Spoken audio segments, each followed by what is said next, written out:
mon petit trésor, comment tu vas aujourd'hui? Moi, je vais très bien. J'ai une nouvelle histoire. Je suis allée à la bibliothèque et j'ai emprunté le livre Mon papy, il pète le feu. T'es prêt? Installe-toi, ça commence. J'adore quand mon papy vient me chercher à l'école. Je ne peux pas le rater avec ses cheveux blancs et son gros ventre. Quand ma sœur Violette était petite, elle croyait qu'il y avait un bébé à l'intérieur. Mais ce n'est pas un bébé qu'il y a dans le ventre de mon papy. C'est tout ce qu'il mange. S'il n'a pas une entrée, un plat, du fromage et un dessert pour le repas, il dit qu'il pique-nique. C'est normal alors qu'il est le ventre du Père Noël. Ses plats préférés sont le museau vinaigrette. Urk. La tête de veau, double urk. Urk. Et les pieds de cochon en gelée. Ouf.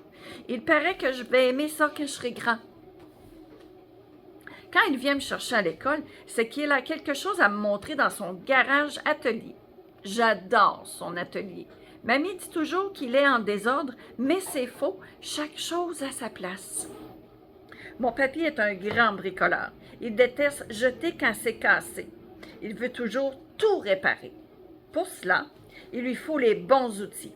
Chaque outil a une place que je connais parfaitement. Quand il me dit « clé 12 », je lui donne la clé 12. Il me dit « visseuse », je lui donne la visseuse. On a déjà réparé ma trottinette ensemble et elle roule mieux qu'avant. Dans son atelier, on écoute la radio et on se raconte plein de choses. Un jour, il m'a dit que quand il était petit, la télé était en noir et blanc. En noir et blanc, et même que c'était rare d'avoir la télé. Il allait la voir chez les voisins et il rigolait bien devant la Tour de France avec son copain Patrick. Mais les soirs, avec son papa, il écoutait les matchs de foot à la radio. Comment fait-on pour s'intéresser à un match de foot sans le voir? Mais papy m'a dit qu'il trouvait ça normal d'écouter les matchs lorsqu'il était petit. Si on ne bricole pas, on joue aux cartes tous les deux. Moi, je fais des tours de magie avec mes cartes spéciales et lui, il m'apprend plein de jeux différents. Le rami, la belote, le gin et le poker. Mais ça, c'est un secret parce que mamie, elle n'est pas d'accord. Et même le bridge qui est un jeu super compliqué. Tous les mercredis, il a sa partie de cartes avec ses copains Francis, Roland et Manu. Et pour être certain de bien voir les cartes, il enfile sa paire de demi-lunettes. Au début, je pensais qu'il n'avait pas acheté de lunettes entières parce que c'était trop cher. Mais il m'a dit que c'était des lunettes pour les gens qui voient mal de près, mais encore bien de loin. C'est bizarre parce que papy est très fort pour réparer plein de choses, mais il est nul avec les appareils électroniques. Il s'élève toujours quand il doit les utiliser. Il dit que ça ne marche pas, que c'est mal fichu, mais avec nous, moi, mon père ou Lucas, mon grand frère, ça démarre toujours.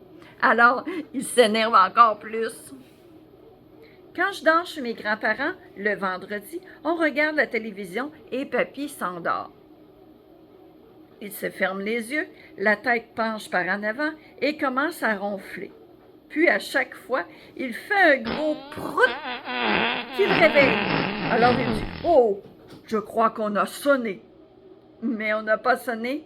Je regarde mamie et on rigole et lui, il s'endort. Quand il pleut, sous la lampe de l'atelier, je peins des soldats de plomb de papy. C'est un travail très difficile parce qu'il ne faut pas dépasser et qu'il faut peindre les uniformes selon le modèle. Mes figurines préférées sont les grognards de la garde napoléonienne. Ils ont de grands chapeaux à poils et un uniforme blanc et bleu, sans oublier la baïonnette. Papy m'a dit que quand on aura fini de peindre les 3 armées anglaises, prussienne et française, on rejouera la bataille de Waterloo sur son établi. Et c'est moi qui vais peindre l'habit de l'empereur. Quand il fait beau, on fait du vélo. On enfile nos casques et roule ma poule. Mais dès qu'il y a une montée, papy descend de son vélo pour continuer à pied. Il ne remonte sur sa selle que dans la descente. Facile le sport dans ce cas-là. L'hiver dernier, on a fabriqué une luge et on a tellement bien glissé qu'on a dépassé tout le monde dans la descente. Mais on a terminé la tête dans la neige. Il était écarlate, papy. J'ai bien ri, mais lui, il a beaucoup toussé. On s'aime beaucoup, papy et moi, et même si on ne se le dit pas.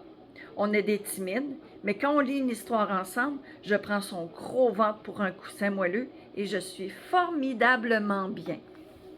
Devant ses copains, il me présente toujours en disant « Voici Tom, mon apprenti bricoleur préféré. » Je suis peut-être son bricoleur préféré, mais Violette et Charlotte, mes deux sœurs, sont ses princesses.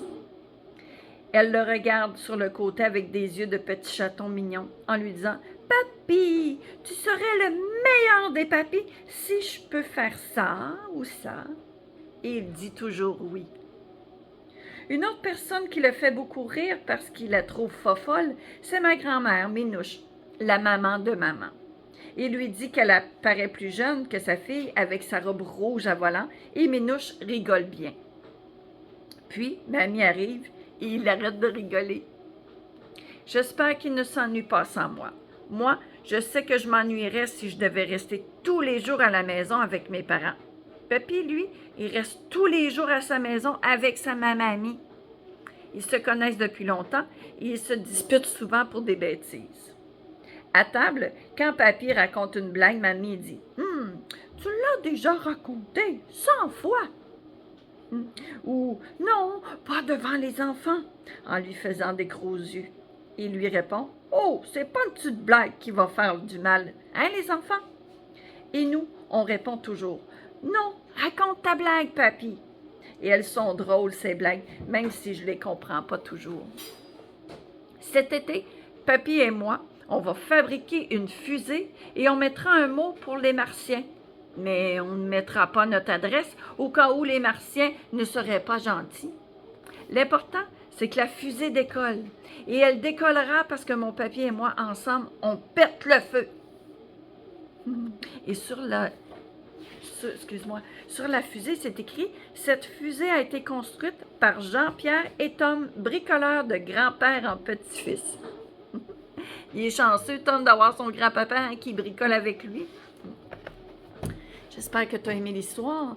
Et pour voir d'autres histoires, est-ce que tu t'es abonné à mon compte? Et actionné la petite cloche. Déling, déling. Si tu as aimé l'histoire, fais des pouces par en haut comme ça. J'espère que tu as aimé ça. Et puis, pourquoi pas une autre histoire? Je vais retourner à la bibliothèque d'en chercher d'autres. Bye. Bonne journée.